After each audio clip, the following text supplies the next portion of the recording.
నమస్తే సార్. నమస్తే అండి. 78 సీట్లు వస్తే అధికారంలోకి వస్తామని కేటీఆర్ గారు అన్నారు. దీనిపై మీరేమంటారు? అదెలాగంటేనండి ఆయన అనొచ్చు. ఎందుకంటే ఇంకా టైం ఉంది. ఎంతో టైం ఉంది అనొచ్చు. ప్రతి ఒక్కళ్ళు కూడా వాళ్ళ శ్రేణుల్ని, వాళ్ళ పార్టీ సభ్యుల్ని కొంచెం ఉత్తేజపరిచే విధంగా మాట్లాడాలి. ఇప్పుడు సపోజ్ జగన్మోహన్ రెడ్డి గారు చూడండి. వై నాట్ 175, 175కి 175 అన్నాడు. దాని అర్థం ఆయన నెగ్గేస్తాడో నేను ఒకటి కూడా నెగ్గనన్న సంగతి ఆయనకి తెలుసు. కానీ తన శ్రేణుల్ని కొంచెం బలంగా ఉత్తేజపరచాలంటే కనుక ఏదో ఒక సొల్లు చెప్తూ ఉండాలి. అదేవిధంగా ఇక్కడ కేటీఆర్ గారు కూడా 78 సీట్లు వచ్చేస్తాయి ఆన్ ది స్పాట్, నేను మరుసటి రోజే నేను ప్రమాణ స్వీకారం చేసేస్తాను అన్న ఆశతో ఎవరైనా మాట్లాడాలి. అదేవిధంగా తన పార్టీ శ్రేణుల్ని బలోపేతం బలోపేతం చేసే విధంగా వాళ్ళని ఉత్తేజపరిచే విధంగా మాట్లాడాలి కాబట్టి తప్పదు మాట్లాడతారు. సరే, అది కాసేపు పక్కన పెడితే అనాలండి అలాగా. ఇప్పుడు సపోజ్ బీజేపీ వాళ్ళు కూడా అదే అంటారు, 10 సీట్లు వస్తాయో రావో తెలియదో, లేకపోతే మొత్తం అన్నీ గెలుస్తారో తెలియదో, కానీ మొత్తం ఇప్పుడు మేము అదిగా ఆన్ ది స్పాట్ ఇప్పుడు ఎలక్షన్ పెడితే ఇప్పుడు జగన్మోహన్ రెడ్డి గారు అనేస్తున్నాడు, ఇప్పుడు ఎలక్షన్లు పెట్టామంటే కనుక మేము వచ్చేస్తాం మొత్తం మావిగారినే నేను రాజధాని చేస్తానని. మావిగారిని అనగానే పిచ్చోడి కింద చూస్తున్నారు అన్న సంగతి ఆయనకి తెలుసా? తెలీదు. కానీ ఏంటంటే ఆ ఆ పార్టీ శ్రేణులను ఉత్తేజపరచాలి. వాళ్ళు ఎదవలో ఒరే నువ్వు ఎలాగేమంటున్నావు నీకు తెలుస్తుందా అని అనుకుంటున్నా సరే, కొంతమంది నమ్మేవాళ్ళు ఉంటారుగా, కొన్ని వర్గాలు కొన్ని ఈ సపోర్ట్ అయ్యేవాళ్ళు ఉంటారు కాబట్టి వాళ్ళ కోసమైనా మాట్లాడాలి కాబట్టి మాట్లాడతారండి. దానివల్ల కేటీఆర్ గారు ఇప్పుడు 70 నేను పోటీ చేశానంటే 78 సీట్లు వచ్చేస్తాయి అని అన్నాడంటే అంతే తప్ప యాక్చువల్గా గెలుస్తాడో లేదనేది మన ప్రస్తుతానికి చెప్పలేం. అలాగని ఇక్కడ ఇంకో విషయం చెప్పాలంటే కనుక, ఇప్పుడు హైడ్రా విషయంలోనూ లేదా కొన్ని విషయాల్లో రేవంత్ రెడ్డి గారు ఉన్నా కానీ పూర్తి సంతృప్తికరంగా ఆయన పరిపాలన కూడా లేదని నా అభిప్రాయం. ఎందుకంటున్నానంటే పెన్షన్లు ఆయన నేను అధికారంలోకి రాగానే 2000 నుంచి 4000 చేస్తానన్నాడు. ఆ పెన్షన్ 4000 చేయలే ఇప్పటికి. ఆయన అలాగే ఆ 2000తోనే కంటిన్యూ అవుతున్నాడు. అదొక ఇచ్చిన హామీల్ని తుంగలో తొక్కిన విధంగా అయితే చెప్పాలండి.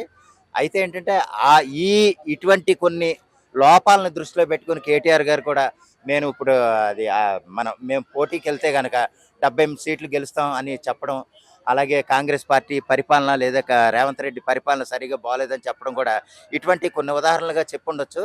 ఏదేమైనా సరే బీఆర్ఎస్ పార్టీ శ్రేణులు కూడా ఆయన ఉత్తేజపరచాలి కాబట్టి అలా మాట్లాడతారండి. సహజం, మాట్లాడాలి. ఆయన అది ఆ పార్టీ సిద్ధాంతం. ఏ పార్టీ అయినా సరే ఒక చిన్న ఇప్పుడు కేఏ పాల్ కూడా నేను ఇప్పుడు పోటీ చేశానంటే నేను ముఖ్యమంత్రిని అయిపోతాను, 100 కోట్లు ఫండ్ తెచ్చేసి పేదలందరికీ పనిచేస్తానంటాడు. కానీ ఒక్క సీటు ఆయన సీటుకే డిపాజిట్లు రావు, ఇంట్లో ఓళ్ళే ఓట్లేరు. అటువంటి పరిస్థితులు ఉన్నప్పుడు ఏంటంటే మనం అది సీరియస్గా తీసుకోవాల్సిన అవసరం లేదు. ఏదో ఎన్నికల దగ్గరికి వచ్చిన తర్వాత వాళ్ళ హామీలు వాళ్ళ మేనిఫెస్టో చూసి ప్రజలేమన్నా నమ్మితే ఓట్లు వేయలేమో, కానీ ముందు ఇటువంటి మాటలు అన్నంత మాత్రాన ఓట్లు ఏమీ రావు. రేవంత్ రెడ్డి సర్వేలో ఇది సొంతంగా తేలిందని అని విమర్శించారు. అవునండి. ఇది ఎంతవరకు వాస్తవం అంటారు? అది అది అనొచ్చండి. నేను ఏది చెప్పినా దీనికి ముఖ్య కారణం ఏంటంటే అది వాళ్ళ పార్టీ శ్రేణుల్ని బలోపేతం చేయడానికి, ఉత్తేజపరచడానికి. నేను ఇలా మాట్లాడానంటే ఇప్పుడు చూసావా మా అన్న కేటీఆర్ గారు ఎంత బాగా మాట్లాడుతున్నాడో, అమ్మే అదిరా ఇలా గొప్పోడు మా నాయకుడు అని అనుకోవాలి కదా. అనుకోవటం కోసమైనా సరే అలా మాట్లాడతారు, అలా మాట్లాడాలి అంతే. ఇప్పుడు రాబోయే టైంలో ముఖ్యమంత్రి ఎవరైతారని ప్రజలు ఎవరి వైపు ఉంటున్నారని మీరు భావిస్తున్నారు? ఇదైతే కొంచెం దెబ్బగా ఉంటుందండి. ఎక్కువగా అయితే నేను కాంగ్రెస్కి బీఆర్ఎస్కి పోటీ ఉండే అవకాశం ఉంది. టీఆర్ఎస్ అని పెట్టిందిగా కల్వకుంట్ల కవిత, ఆవిడకైతే డిపాజిట్లు రావు. ఆవిడ మనం లెక్కలో తీసుకోవాల్సిన ఇది లేదు. ఏదో మాటలు చెప్పడానికే పనికొస్తుంది తప్ప, ఏదో పవన్ కళ్యాణ్ గారిని విమర్శించడానికే పనిచేస్తుందో తప్ప, ఎక్కడో పక్క రాష్ట్రంలో ఉన్న నాయకులు విమర్శించడానికి తప్ప, ఇక్కడ ఈవిడ తెలంగాణ కోసం ఏం చేస్తుందో చెప్పలేని పరిస్థితులు ఉందంటే ఆవిడ పోటీ చేసి కూడా అనవసరం, ఆవిడకి ఓటేసి కూడా బొక్క అనేది నా అభిప్రాయం. కంఠంలో ప్రాణం ఉండగా మళ్ళీ బీఆర్ఎస్ లో కలవను అని అన్నారు. అవునండి, కవిత గారు. చాలా మంచి సంతోషం. ఎందుకంటే బీఆర్ఎస్ శ్రేణులు కూడా చాలా మంచి విషయంగా నేను చెప్తున్నాను ఈ విషయం. ఎందుకంటే కనుక ఆవిడ కలవపోవటమే మంచిది. ఎందుకంటే ఆవిడ కలిసిందనుకోండి, కొన్ని నేను అక్కడ పోటీ చేస్తాను ఇక్కడ పోటీ చేస్తానంటది, ఆవిడ డిపాజిట్లు రావు, దానివల్ల బీఆర్ఎస్కో సీటు పోయినట్టే కదా. అందువల్ల ఏంటంటే ఆవిడ కంఠంలో ప్రాణం కాదు, ప్రాణం అలాగా అనుకోకపోయినా సరే నువ్వు పోటీ చేయకుండా ఉంటే మంచిదమ్మా, నీ కంఠంలో ప్రాణం ఉండి అంత శపథం పెట్టుకున్నావు కాబట్టి ఎట్టి పరిస్థితుల్లోనూ నీ పార్టీని విలీనం చేయటం కానీ లేదా అందులో కలపడం కానీ చేయొద్దని మా మనవి కూడా. నువ్వు అసలు కలపొద్దు, నీ కంఠంలో ప్రాణం ఉందని హామీ ఇచ్చావు కాబట్టి మాకు అదే సంతోషం. ఈమెపై కమెంట్లు చేస్తున్నారు ఇష్టరాసానంగా సోషల్ మీడియాలో అని అంటున్నారు. మరి ఇది ఎంతవరకు కరెక్ట్ అంటారు? చేస్తారండి. ఎందుకంటే ఆవిడ కామెంట్లు చేయించుకుని అయినా సరే ఫేమస్ అవ్వాలనుకుంటుంది.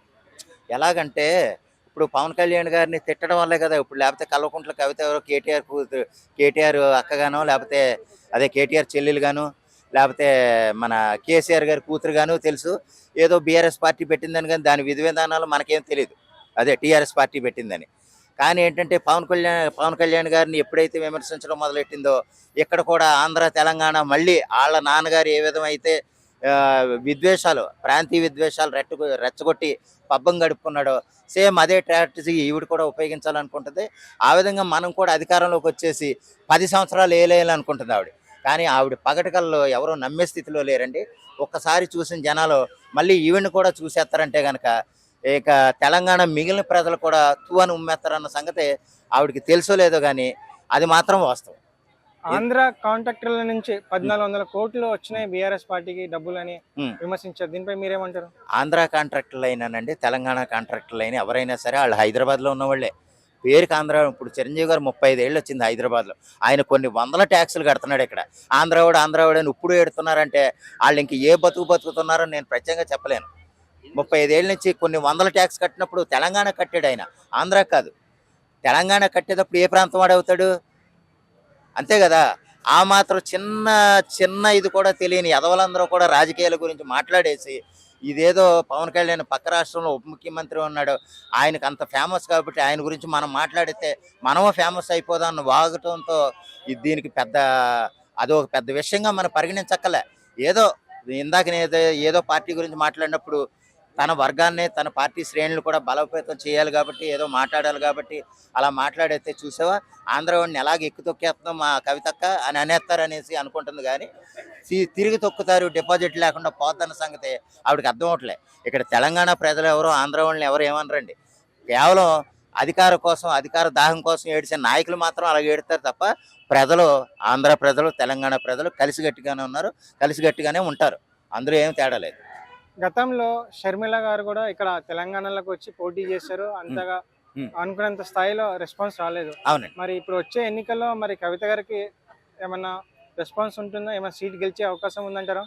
అది ఎలాగంటేనండి, వచ్చే అవకాశం ఉంటుంది. ఎందుకంటే రాను సరే ఇప్పుడు జగన్మోహన్ రెడ్డి గారికి కూడా ఫస్ట్ టైం అవకాశం ఇవ్వలే 2014లో. కానీ 19కి వచ్చేటప్పటికి ఎలాగొచ్చిందంటే ఒక్క ఛాన్సు. సరే చంద్రబాబు నాయుడు గారు కొన్ని సంవత్సరాలుగా పరిపాలిస్తున్నాడు కదా, 14 సంవత్సరాలుగా పరిపాలించాడు. ఒకసారి ఈయనకి అవకాశం ఇచ్చి చూద్దాం ఎలా చేస్తాడన్న అవకాశంతో ఇచ్చారు తప్ప ఆయన ఏదో చంద్రబాబు నాయుడు గారి కంటే ఉద్ధరించేస్తాడని అని కాదు. ఏదో ఒక ఛాన్స్ ఇద్దాం, సరే వాళ్ళ తండ్రి పోయి ఉన్నాడు, అందరినీ ఓదారుస్తున్నాడు, ఏదో హామీలు చెప్పాడు కదా, అన్ని హామీలు అన్న పోనీ నెరవేర్స్తాడేమో, పేదలకు ఉపయోగమేమో అన్నట్టుగా చేశారు.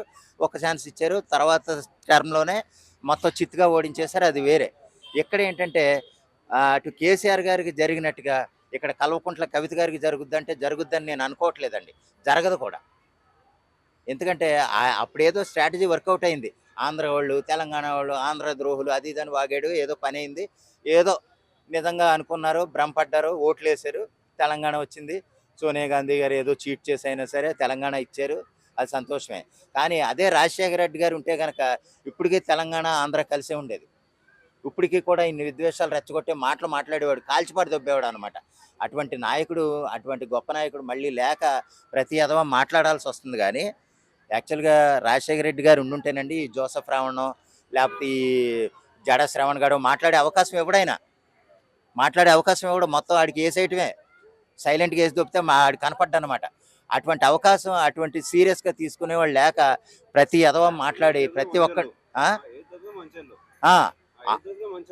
అందువల్ల ఏంటంటే అలా జరుగుతుంది. కానీ ఏదైనా సరే అలాగా కొంచెం చంద్రబాబు నాయుడు గారు కూడా సీరియస్గా తీసుకుని ఉంటే కనుక ఈ కల్వకుంట్ల కవిత గారు ఇంక మాట్లాడే అవకాశం ఉండదండి.